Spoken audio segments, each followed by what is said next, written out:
Hello everyone, welcome back to our YouTube channel and that is Bindass educator. तो जैसे कि बच्चों आपने थंबनेल में देखा, आज हम स्टार्ट करने वाले हैं मोलर स्पेसिफिक हीट। ठीक है, आज एक नई टर्म इंट्रोड्यूस हो रही है हमारे थर्मल फिजिक्स में, वो है मोलर स्पेसिफिक हीट।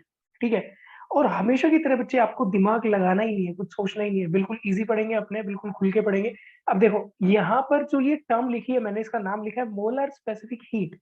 यानी कि इसके नाम से आपको पता चल रहा है कि ये कहीं ना कहीं है तो कोई स्पेसिफिक हीट ही है। ठीक है, ये है तो कोई स्पेसिफिक हीट। ठीक है, और इसके आगे क्या लिख दिया हमने, मोलार। तो ये क्या हुआ, 1 मोल की जो स्पेसिफिक हीट हुई, 1 मोल की जो स्पेसिफिक हीट हुई, that is molar specific heat. ठीक है, इसको डिफाइन कैसे करेंगे, देखो हमें पता है बच्चे कि जब भी कभी, अगर मान लो हम किसी एक, मान लो कि वोटर है। ठीक है, अगर हमारा वोटर है, मान लो कि वो जो है अभी 5 डिग्री सेल्सियस टेम्परेचर पर है। अगर हमने उसको हीट करना स्टार्ट किया और उसका टेम्परेचर हम लेके आ गए, उस वाटर का टेम्परेचर हमने रेज कर दिया मान लो 30 डिग्री सेल्सियस। ठीक है, अब यहाँ पर देखो हमने क्या किया, हमने यहाँ पर टेम्परेचर को इंक्रीज किया। तो जब भी कभी, हमेशा याद रखना, जब भी कभी, जैसे कि हमने बच्चे थर्मोमीट्री में पढ़ा था, कैलोरीमीट्री में पढ़ा था। तो कैलोरीमीट्री में मैंने आपको बताया था, जब भी कभी हम किसी पर्टिकुलर स्टेट चेंज किए बिना, देखो स्टेट चेंज नहीं हो रहा, वाटर का वाटर ही है, हमने किसी को आइस में या फिर हमने स्टीम में कन्वर्ट नहीं किया, वाटर का वाटर ही है। तो अगर टेम्परेचर चेंज होता है तो वो हीट हम कैलकुलेट करते हैं, Q is equal to M S delta T. ठीक है, और वहां पर हमने क्या पढ़ा था, हमने बच्चे वहां पर ये पढ़ा था कि ये जो m के साथ ये s जो होता है, ये हमारा क्या होता है बच्चे, स्पेसिफिक हीट।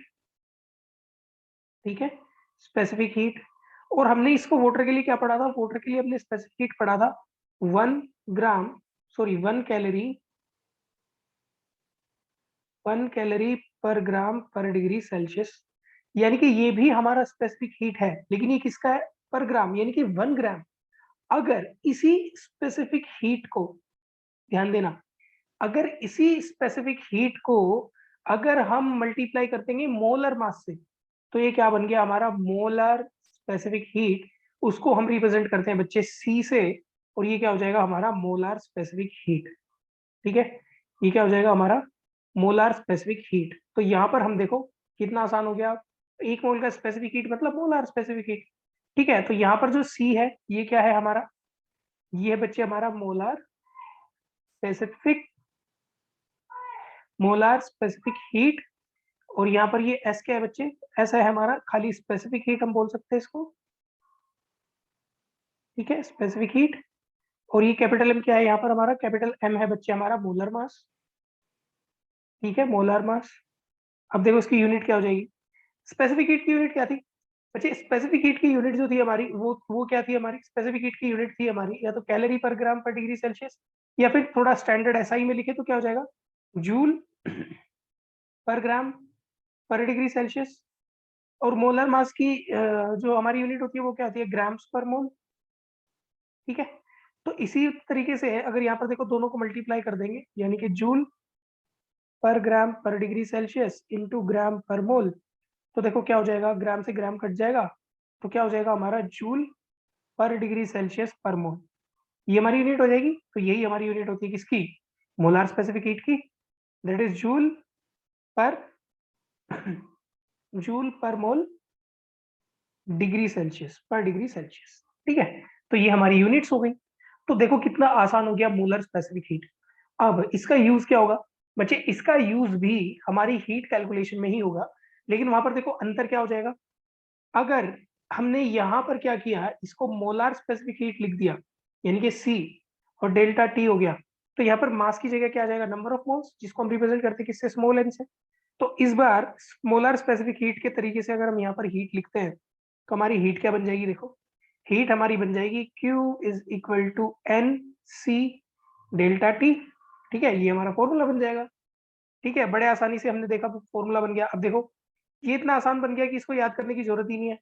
हमें सिर्फ क्या करना है, हमें सिर्फ और सिर्फ यहाँ पर हमने जो ये पढ़ा था molar specific heat, sorry specific heat, उसको सिर्फ 1 मोल में कन्वर्ट कर दिया। तो यहाँ पर ये क्या हुआ, हीट, और यहाँ पर ये एन क्या हुआ बच्चे, ये एन हुआ हमारा नंबर ऑफ मोल्स, ये हमारा हो जाएगा नंबर ऑफ मोल्स।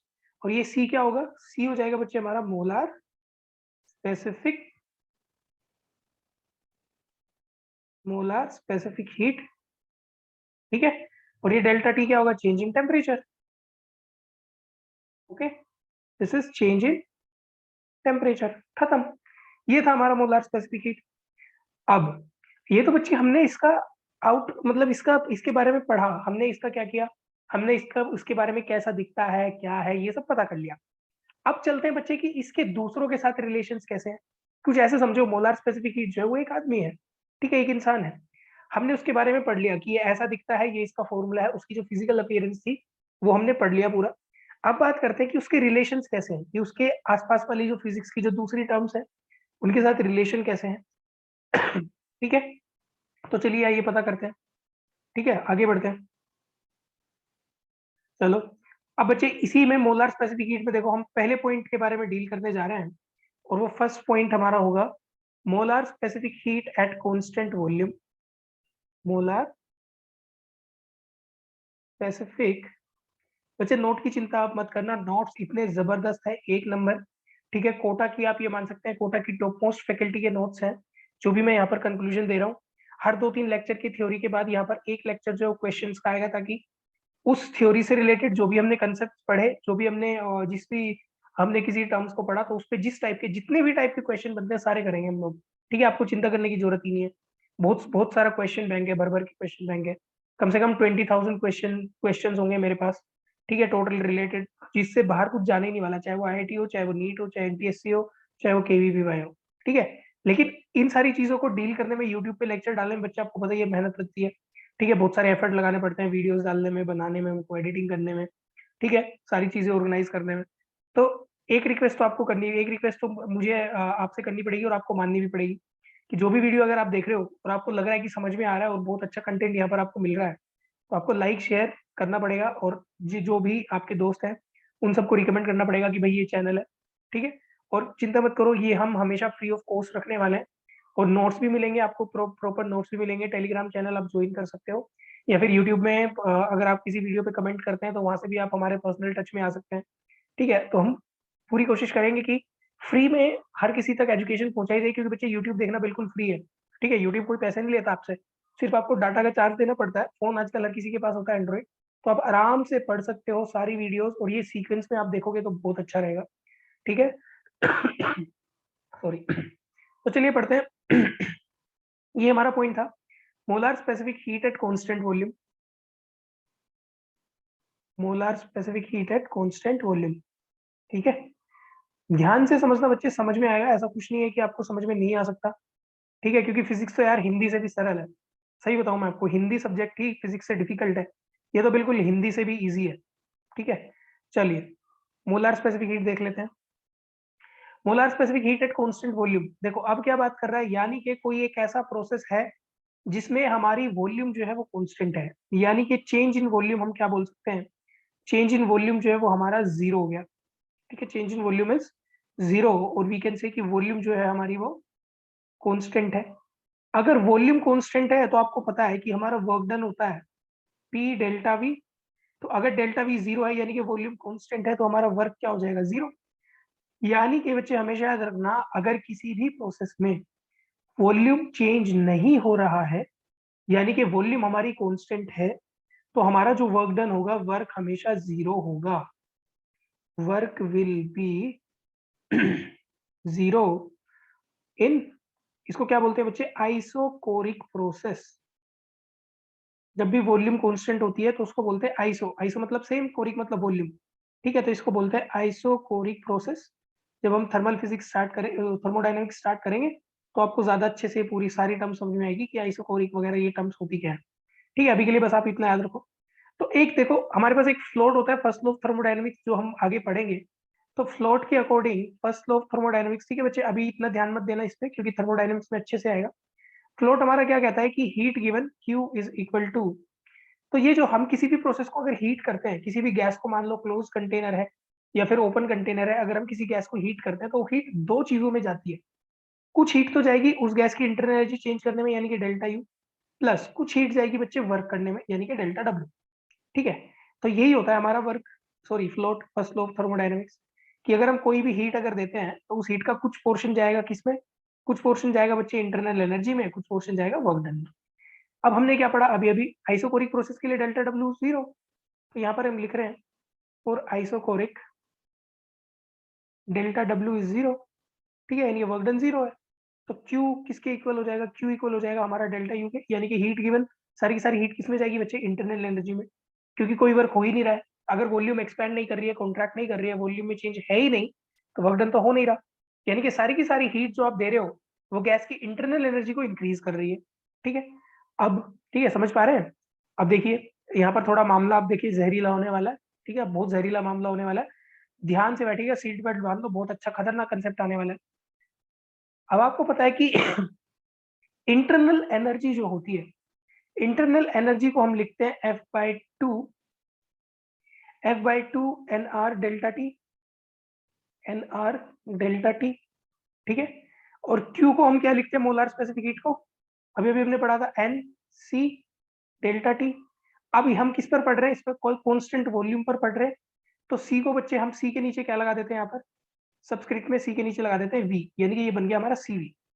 अब देखो क्या होगा, डेल्टा टी से डेल्टा टी कैंसिल, एन से एन हमारा कैंसिल हो जाएगा, तो यहां से हमारा क्या आ गया देखो, C V is equal to F/2 into R, F/2 R आ गया, ठीक है। देखो बड़ा आसान हो गया ये तो, यानी कि सीवी जो है molar specific at constant volume, उसका रिलेशन अपने पास आ रहा है CV is equal to F/2 R, ठीक है। ये रिलेशन आ गया। अब ये तो हुआ बच्चे कांस्टेंट वॉल्यूम के लिए, ठीक है, ध्यान रखिएगा, बिल्कुल बहुत इंपॉर्टेंट कंसेप्ट था ये सीवी का रिलेशन, इसको आप याद रख सकते हो। और या फिर मेरी बात मानो तो याद मत ही रखो, क्योंकि आप आराम से ड्राइव भी कर सकते हो। आपको क्या करना है, फ्लोट लिखना है, फ्लोट के अकॉर्डिंग बस ये छोटी सी डेरिवेशन है। हमेशा याद रखो कि कोई भी अगर फॉर्मूला उसको डायरेक्ट याद मत रखो, कोई भी फॉर्मूला अगर आता है तो उसको हमेशा जब आप पूरा लेक्चर अटेंड कर लो तो उन फॉर्मूलाज को डिराइव करने की कोशिश करो, स्टेप बाय स्टेप, जैसा हम लोग यहाँ पे कर रहे हैं, ठीक है। तो CV is equal to F/2 R हो गया। चलिए, ये तो हुआ बच्चे molar specific heat at constant volume. अब कांस्टेंट प्रेशर पर देख लेते हैं, कांस्टेंट प्रेशर पर क्या होगा, ठीक है। तो मैं इसको यहाँ से रब कर देता हूँ, ठीक है। फिजिक्स तो बहुत आसान है, आपको सिर्फ और सिर्फ ध्यान से और आराम से पढ़ने की जरूरत है, ठीक है। चलो देखो, फ्लोट तो यही रहेगा। अब देखो, अब हमने क्या कर दिया बच्चे, अब हमने क्या कर दिया, एट कांस्टेंट प्रेशर अगर हम देखें, ठीक है, तो इस बार क्या है, हमारा प्रेशर जो है, प्रेशर कांस्टेंट है, ठीक है। यानी कि हमारा प्रेशर क्या है, प्रेशर कांस्टेंट है।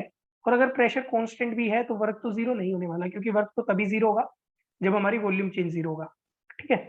अब देखो, अब हम क्या करते हैं, अगर हमने वापस से फ्लोट लिखा, ठीक है, और फोर, जब प्रेशर कांस्टेंट होता है तो बच्चे उस प्रोसेस को हम बोलते हैं, जैसे लास्ट प्रोसेस को हमने आइसोकोरिक बोला था, तो इसको हम बोलते हैं आइसोबारिक, आइसोबारिक प्रोसेस, ठीक है। ये कौन सा प्रोसेस हुआ, आइसोबारिक।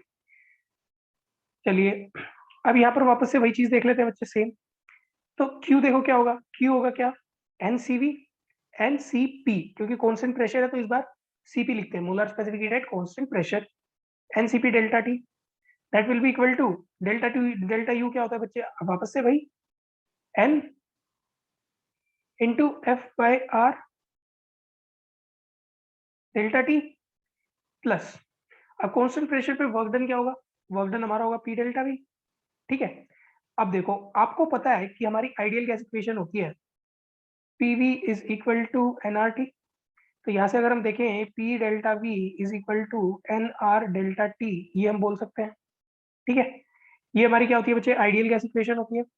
तो इस आइडियल गैस के अकॉर्डिंग यहाँ पर हम P डेल्टा V की वैल्यू क्या पुट कर सकते हैं, NR डेल्टा T। तो यहाँ पर इस P डेल्टा V की value NR delta T put कर देंगे, तो देखो क्या हो जाएगा अपने पास, ये क्या रहेगा, NCP delta T is equal to N F/2 R into delta T plus NR delta T, ठीक है। अब देखो एन डेल्टा टी सब में कॉमन है, तो एन डेल्टा टी कट जाएगा, तो यहाँ से देखो सीपी क्या आ रहा है, CP is equal to F/2 R plus R, ठीक है। और ये F/2 R हमारा क्या है बच्चे, ये F/2 R हमारा क्या है, सीवी। तो यहाँ से क्या बन जाएगा हमारा relation, CP is equal to CV plus R, ठीक है। देखो मामला जहरीला हो गया, बहुत खतरनाक, बिल्कुल, ठीक है। ये आ गया, ठीक है। तो देखो दिन में तारे चमक रहे हैं, पूरा फिजिक्स चमकेगा, आपको सब समझ में आएगा कि कैसे क्या चल रहा है। ठीक है, बस आपको ध्यान से सुनते रहना, ध्यान से समझते रहना। अब ये हो गया रिलेशन सीपी और सीवी का। ठीक है, जो ये रिलेशन आया बच्चे, ये एक साइंटिस्ट थे हमारे। ठीक है, यहाँ पर भी किसी एक बूढ़ा था कोई साइंटिस्ट जिसका ज्ञान यहाँ पर काम आया, जिसने रिलेशन रिलेशन जो है वो डिराइव किया फर्स्ट टाइम। ठीक है, उसका नाम था मेयर, इसलिए इस रिलेशन को नाम दिया गया मेयर्स रिलेशन। Mayer's relation. ठीक है, तो ये था हमारा मेयर्स रिलेशन। अब हमेशा याद रखो बच्चे कि ये जो मेयर्स रिलेशन है, ये सिर्फ और सिर्फ गैसेस के लिए एप्लीकेबल है। हम काइनेटिक थ्योरी ऑफ गैसेस पढ़ रहे हैं, तो जितनी भी चीजें चीजें पढ़ रहे हैं सारी की सारी गैसेस के लिए पढ़ रहे हैं। ठीक है, तो यहाँ पर लिखो only valid for gases, not for solid. ठीक है, सॉलिड्स के लिए वैलिड नहीं है, सिर्फ और सिर्फ गैसेस के ऊपर ये मेयर्स रिलेशन जो है ये वैलिड है आपका। ठीक है, चलिए एट कॉन्स्टेंट प्रेशर हो गया। अब बच्चे बात कर लेते हैं कॉन्स्टेंट टेम्परेचर पर। अगली चीज, इस बार बात कर लेते हैं कॉन्स्टेंट टेम्परेचर पर। ठीक है, चलिए इसको मिटा देता हूँ यहाँ से सब कुछ। अब हम बात कर लेते हैं कॉन्स्टेंट टेम्परेचर पर। ठीक है, तो बच्चे कॉन्स्टेंट टेम्परेचर का मतलब क्या हुआ, आपको समझ में आ रहा होगा। कॉन्स्टेंट टेम्परेचर का मतलब ये है कि इस बार हमारा क्या कॉन्स्टेंट रहने वाला है, हमारा टेम्परेचर जो है वो कॉन्स्टेंट रहने वाला है। ठीक है, टेम्परेचर जो है वो हम कॉन्स्टेंट रखेंगे। ठीक है, ये सारी चीजें तो एज इट इज रहेगी। चलिए देख लेते हैं। अब यहाँ पर लिख लेते हैं, इस बार हम क्या रख रहे हैं बच्चे, टेम्परेचर जो है वो कॉन्स्टेंट रख रहे हैं। ठीक है, तो अब एक बात याद रखें, अगर टेम्परेचर कांस्टेंट होता है तो बच्चे उस प्रोसेस को हम बोलते हैं आइसोथर्मल। ठीक है, इस प्रोसेस को हम क्या बोलते हैं, आइसोथर्मल। ठीक है बच्चे, ये आइसोथर्मल प्रोसेस हुआ। अब आइसोथर्मल प्रोसेस में आपको पता है कि हमारा टेम्परेचर जो है वो टेम्परेचर चेंज नहीं हो रहा, टेम्परेचर हमारा कांस्टेंट है। ठीक है, पहली बात समझ में आ गई। अब अगर टेम्परेचर हमारा कांस्टेंट है तो बच्चे हमेशा याद रखो, हमारी जो स्पेसिफिक हीट, हम क्यू क्या लिख रहे थे अभी के अभी, क्यू हम लिख रहे थे Q is equal to N C delta T. ठीक है, अब देखो क्या हो जाएगा, टेम्परेचर अगर कांस्टेंट है तो इसका मतलब हमें क्या समझ में आ रहा है, ये जो डेल्टा टी है ये क्या हो जाएगा, जीरो। ठीक है, तो अब देखो यहाँ से अगर हम सी देखें, सी क्या होगा, सी हो जाएगा हमारा Q by N delta T. ठीक है, और डेल्टा टी क्या है हमारा, जीरो। तो something upon zero will be how much, will be infinite. यानी के समझ में आ गया। ठीक है, फिर से तारा चमका, दिमाग की बत्ती जलाओ, दिमाग की बत्ती ध्यान से देखो। यानी कि अगर हमारा कांस्टेंट टेम्परेचर है, कांस्टेंट टेम्परेचर पे हमारा सी यानी कि मोलर स्पेसिफिक हीट क्या होने वाला है, molar specific heat is going to be infinite at constant temperature. ये हमेशा याद रखना, डायरेक्ट क्वेश्चन पूछा जाएगा आपसे कि molar specific heat at constant temperature is infinite. ठीक है, ये इनफाइनाइट हो जाती है, इनफाइनाइट हो जाती है। ठीक है, चलिए ये बहुत ही आसान है। एट कांस्टेंट, यहाँ पर हमने नहीं लिखा बच्चे, यहाँ पर लिख लेते हैं एट कांस्टेंट टेम्परेचर। ठीक है, it is eight constant temperature. तो ये इनफाइनाइट हो गया, ये बहुत इंपॉर्टेंट रिजल्ट है, ये आपको याद रखना बहुत ज्यादा इंपॉर्टेंट है। That C is equal to Q divided by N delta T that is equal to Q by zero, तो इनफाइनाइट हो गया। ठीक है, चलिए आगे बढ़ते हैं। अब हम बात कर लेते हैं बच्चे, कांस्टेंट टेम्परेचर हो गया, प्रेशर हो गया, वॉल्यूम हो गया। ठीक है, अब हम बात कर लेते हैं molar specific heat eight adiabatic. ठीक है, तो चार प्रोसेस होते हैं मेनली। सबसे पहले हमने कौन सा पढ़ा, आइसोकोरिक यानी कि कांस्टेंट वॉल्यूम। फिर हमने पढ़ा आइसोबारिक यानी कि कांस्टेंट प्रेशर। फिर हमने पढ़ा आइसोथर्मल यानी कि कांस्टेंट टेम्परेचर। और बच्चे फोर्थ प्रोसेस जो हम थर्मोडायनेमिक्स में आगे पढ़ेंगे वो हमारा होता है बच्चे एडियाबैटिक। ठीक है, एडियाबैटिक प्रोसेस क्या होता है, देखो थोड़ा थोड़ा आइडिया मैं आपको यही दे देता हूँ। ठीक है, मोलर स्पेसिफिक हीट है फॉर एडियाबैटिक प्रोसेस, यहाँ पर लिख देते हैं बच्चे एडियाबैटिक प्रोसेस। देखो बच्चे, एडियाबैटिक प्रोसेस जो होता है, एडियाबैटिक प्रोसेस में हीट गिवन जो होती है वो होती है हमारी जीरो। ठीक है, यानी कि अभी अभी अगर हम फॉर्मूला लिखें यहाँ से, Q is equal to N C delta T, number of moles into molar specific heat into delta T. तो यहाँ पर Q क्या है, Q जीरो हो जाएगा। तो अगर C देखें तो C क्या है हमारा, Q divided by N delta T. और अगर Q 0 हो गया तो हमें क्या पता चला कि C is equal to 0 upon something, ठीक है। और 0 अपॉन समथिंग क्या होता है बच्चे हमारा, ये 0 होता है, खत्म। तो ये एडियाबैटिक प्रोसेस के लिए हमारा क्या होगा, हम लिख सकते हैं कि for adiabatic process molar specific heat is 0। तो एक रिजल्ट हमारा ये आ गया, ठीक है, समझ पा रहे हैं। ज्यादा जहरीला हो गया मामला, चलो ज्यादा जहरीला हो रहा है तो कोई बात नहीं, लेक्चर यहीं रोक देते हैं, अगले लेक्चर में कंटिन्यू करेंगे मोलर स्पेसिफिक हीट का पार्ट 2। तो ये जो C इज इक्वल टू 0 हुआ बच्चे, ये क्या था, ये C इज इक्वल टू 0 जो है ये हमारा फॉर एडियाबैटिक प्रोसेस, ठीक है। ये क्या हो गया हमारा फॉर एडियाबैटिक प्रोसेस, ठीक है। चलो एक बार जल्दी जल्दी से देख लेते हैं हमने आज के लेक्चर में क्या क्या पढ़ा। आज के लेक्चर में बच्चे देखो, हमने सबसे पहला पढ़ा, हमने मोलर स्पेसिफिक हीट और स्पेसिफिक हीट के बीच में रिलेशन पढ़ा। हमने क्या पढ़ा कि molar specific heat capital C is equal to molar mass into specific heat, ठीक है, ये पढ़ा था। सेकंड हमने क्या पढ़ा, molar specific heat at constant volume, और कांस्टेंट वॉल्यूम यानी कि CV, और CV का रिलेशन हमारा क्या आया था F/2 R। फिर हमने पढ़ा molar specific heat at constant pressure यानी कि CP, और CP हमारा क्या था बच्चे F/2R प्लस R, जिसको हमने क्या लिखा था CP is equal to CV plus R, ठीक है। फोर्थ चीज हमने क्या पढ़ी, molar specific heat at constant temperature, constant temperature पर जब डेल्टा T 0 हुआ था तो समथिंग अपॉन 0 इनफाइनाइट आया था, ठीक है। तो C is equal to 0 for, यहाँ पर हम लिख सकते हैं बच्चे फॉर आइसो थर्मल, ठीक है।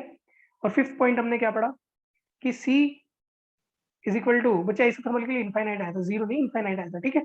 C इज इक्वल टू 0, 0 किसके लिए आया था बच्चे, फॉर एडियाबैटिक, ठीक है। तो ये 5 पॉइंट हमने पढ़े इस लेक्चर में, खत्म हुआ लेक्चर, ठीक है। बाकी हम पढ़ेंगे बच्चे नेक्स्ट लेक्चर में मोलर स्पेसिफिक हीट के बारे में, मोलर स्पेसिफिक हीट पार्ट 2, ठीक है।